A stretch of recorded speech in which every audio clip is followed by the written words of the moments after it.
ఇంత గోస ఈ కష్టం ఎవరికి రావద్దు. ఇంత గోస ఇంత కష్టం ఎవరికి రావద్దు. అవుతుడు గెలిచినా కూడా మళ్ళీ గులాబీ కలర్లోనే, ఓడిపోయినా కూడా గులాబీ కలర్లోనే. పుట్టుక్కున వీళ్ళు కనుక టీఆర్ఎస్ వాళ్ళు గెలిచినంటే అమ్మ దీని నిండా వరుస్తుండే. ఇప్పుడు దీని నిండా ఎన్ని అడ్వర్టైజ్మెంట్లు, ఎన్ని కథనో, ఎంత హంగామనో, ఎంత లెక్కనో. పీఠం గులాబీదే.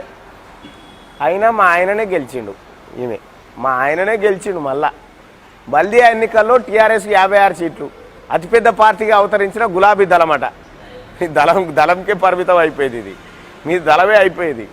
సిగ్గులేదమ్మా, గన్ని ఓట్లు గన్ని సీట్లు పోయినాయి. ఇంకా మా ఆయన గెలిచిండని చెప్పి ఇంకా బాణసంచాలు కాలుస్తున్నారు సంబరాలు. ఎందుకయ్యా? టీఆర్ఎస్ ఓడిపోయినందుక, కవిత స్థానాలు ఓడిపోయినందుక, కేటీఆర్ తిరిగినటువంటి రోడ్ షోలు అట్టర్ ఫ్లాప్ అయినందుక, లేకపోతే జిహెచ్ఎంసీలో 31% ఓట్లు సాధించి మేజర్ పార్టీగా బీజేపీ నిలిచినందుక?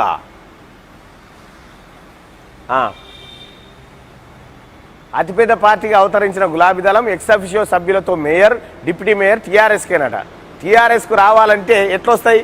ఎక్స్-అఫిషియో సభ్యులతో ఎట్లొస్తాయి చెప్పు. అంటే ఈమె కెరక మా ఆయన ఏదైనా నికమాతులు చేస్తాడు, మా ఆయన ఎవరినైనా కొనుక్కొస్తాడు, అంగట్లకు పోయిండు కొనుక్కొస్తాడు ఎట్లయినా అని ఈమె బాధ. అసలు ఇప్పటికిప్పుడు టీఆర్ఎస్కున్న బలంతో మేయర్ కాలేరు, డిప్యూటీ మేయర్ కాలేరు. ఈమె ధీమా అయింది. కొనుక్కొచ్చుట్లో మా షికారు మంచిగానే ఉంటుంది, ఈమెకి ఎరికే కదా.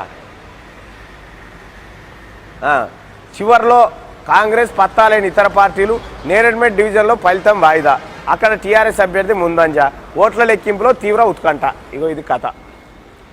ఇంకా ఆ టిక్కులు తుమ్మిన తుప్పుర్లు పడితే కూడా ఓట్ల లెక్కింపు సర్క్యులర్ ఉందిగా, అది కూడా పెట్టినుంటే ఎంత కొంపలు అంటుకున్నావు. ఇప్పుడు స్వల్ప తేడాతో ఓడాం. ఇక ఇందులో బీజేపీ ముచ్చట్నే లేదు చూడిగా, బీజేపీ ముచ్చట్నే లేదు. ఇలా చూసుకో ఎట్లుందో అమ్మా. ఇక్కడ వరకు పాపం మా రాష్ట్రానికి వస్తే జైల్లో వేస్తాం. 8న భారత్ బంధు. ఓరుగల్లులో అధునాతన వైద్యాలయం, ఓరుగల్లులో అధునాతన వైద్యాలయం, సిద్ధమైన సూపర్ స్పెషాలిటీ దవాఖానా, 120 కోట్లతో నిర్మాణం పూర్తి, 250 పడకలు. ఇక ఇప్పుడు హైదరాబాద్ అయిపోయింది కదా. హైదరాబాదు, కొబ్బరి నీళ్ళు, హుసేన్ సాగరు, తర్వాత ఇంకేమో చెప్తేగా చిచ్చా ఏది మూసీలో బోటింగ్, ఈ కథలన్నీ చెప్పినావు కదా. ఈ హైదరాబాద్కి వచ్చి నీ దుగ్నం బంద్ చేసినాం కదా. నువ్వు వరంగల్ ఏది కార్పొరేషన్ ఎన్నికలు, ఖమ్మం కార్పొరేషన్ ఎన్నికలు జరుగుతున్నాయి. ఈ రెండిట్లలో కూడా నిన్ను గెలవనియా చిచ్చా. ఈ రెండిట్లలో గెలవనియగా నేను పోటీ చేస్తున్నటువంటి ఎమ్మెల్సీ ఎన్నికల్లో అసలే గెలవనియా. నీ దుగ్నం బంధు. ఇక ఇప్పుడు వరంగల్ ఎన్నికల మీద దృష్టి పెట్టిండు. వరంగల్ కాడ పబ్లిక్ దగ్గరికి పోయి దావత్ ఇవ్వాలి. మరి నాకు ఇండ్లు మనమే ఓపెన్ చేసుకుందాం. గుమ్మడికాయ ఎడమ సైడే కట్టుకోవాల్సి ఉంటుంది మనం, ఎందుకంటే నెత్తికి తాకుతుంటుంది పోతుంటే వస్తుంటే. ఇవన్నీ ముచ్చటి చెప్తే ఇవన్నీ ఉన్నాయి. యాదికే మళ్ళీ నీ పైలు కొలాయిస్తా వరంగల్ కాడ, నీ పైలు ఖమ్మంలో కూడా కొలాయిస్తా. నిన్ను ఎట్టి పరిస్థితిలో గెలవనియా. అమ్మా మీ ఆయనకు చెప్పు ఎక్కడుండో. తిడుతున్నాడు, మళ్ళా అడగోలుగా తిట్టిపోయిండు, నిన్నుగాక నన్ను కూడా తిట్టిండు అని చెప్పు. పోయి బరాబర్ చెప్పు. ఇంకా ఈయన సకదనాల పార్టీ తీన్మార్ మల్లన్న మామూలు తిట్టిడని ఒక కేసు పెట్టుకో ఎవడు భయపడతా నీ కేసులకు. కానీ మొత్తానికైతే పేపర్ల నిండా బండి సంజయ్ హవా స్పష్టంగా కనిపించింది. ఇక కాంగ్రెస్ పార్టీకి మాత్రం మీడియా 100% అన్యాయం చేసింది. 100% అన్యాయం చేసింది మీడియా. వాళ్ళ కార్యక్రమాలే చూపించలేనటువంటి పరిస్థితి.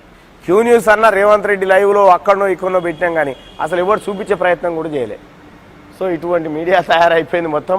అయ్యా మీడియా యాజమానులారా, ఈనాడు, ఆంధ్రజ్యోతి, సాక్షి, అమ్మాయి నీకైతే నేను ఎట్లా అని చెప్పాను. మొత్తం నంగా ఉన్నావు కాబట్టి నీకు చెప్పాల్సిన పని లేదు. జర మారు. ఇప్పటికైనా అయిపోయింది. బాతాల పోషెట్టి దుగ్నం బంద్ అయిపోయింది.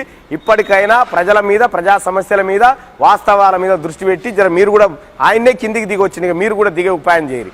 రాబోతున్నటువంటి పట్టభద్రుల ఎమ్మెల్సీ ఎన్నికల్లో నేను పోటీ చేస్తూ ఉంటే ఇలా కంటికి కూడా కనబడతలేం మనం. అయినా కనబడకపోయినా ప్రజలకు కనిపించారు కదా. ప్రజలు ఎవరిని ఎన్నుకోవాలో వాళ్ళని ఎన్నుకున్నారు. మీడియాలో వచ్చేటువంటి అన్ని బక్వాస్ ముచ్చట్లు ఎవరు నమ్మలే. మొత్తానికైతే గ్రేటర్ హైదరాబాద్ ప్రజానికమా, ఒక్కసారి మీ అందరికీ శిరస్సు వచ్చి దండం పెడుతున్నా. మీరు కొట్టిన దెబ్బతోటి మొత్తం తెలంగాణలో ఉన్న నిరుద్యోగులు, ఉపాధ్యాయులు, కాంట్రాక్ట్ కార్మికులు ప్రతి ఒక్కరికి ఒక సంతోషం కలిగింది. బీజేపీ గెలిచినందుకు కాదు, టీఆర్ఎస్ ఓడిపోయినందుకు. ఇది వాటి మార్నింగ్ న్యూస్ చూస్తూనే ఉండండి. అలాగే ఇవాళ ఖమ్మంలో